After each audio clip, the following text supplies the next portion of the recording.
Hey guys, and welcome to ESFI's Week 6 coverage of NASL Season 4. This week we had some intense matchups like the Muslim vs MMA. We'll look more in depth at these games later, but for now, let's recap Division 1. There weren't any big shifts in placements this week. Dong Rui-gu took the match against his opponent Moro, and Arthur defeated Hasuobs. One of the bigger games of the week, Holt vs Huck, pushed the victor to first place in the group. In Division 2, both Select and Hyun grabbed the win over their opponents, tying them both for first place in their pool.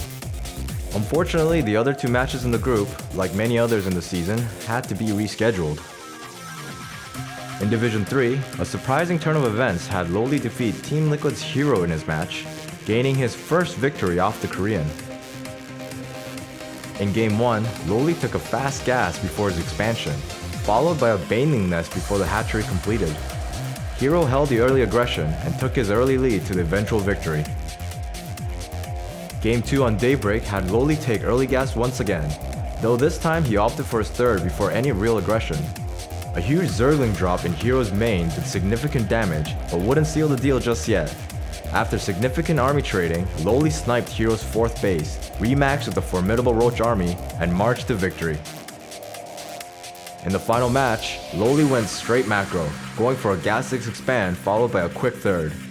Hero secured his third early thanks to his superb unit control, and the game shifted gears to macro mode.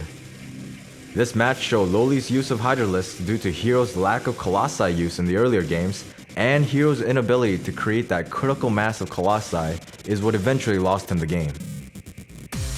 Division 4 had Bishu vs Thorzane and Hwang Sin vs Ryung. After victories from both Bishu and Hwang Sin, they're neck and neck at third in their pool. Stefano, after a rough start, took a win this week off QXC in Division 5.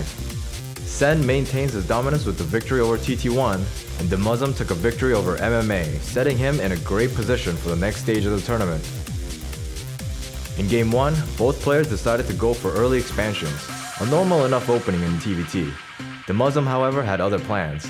An early bunker rush halted MMA's mining of his natural, but the X-Slayer's Pro wouldn't fall that easily. Building a third orbital, MMA quickly established his third, staying on even footing with his opponent.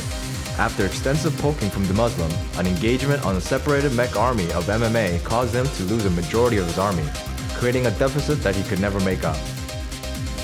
In Game 2, the Muslim opened with the ever-popular Proxy Marauder. Though held by MMA, the damage inflicted was notable. Carrying into the later parts of the game, MMA's mech play was strong, poking and prodding for a position to snipe the Muslims' bases. After securing his third and the center of the map, MMA's superior positioning eventually gave him the win. In the final game of the series, both players opted for a more macro-oriented game, securing their third base before any real aggression.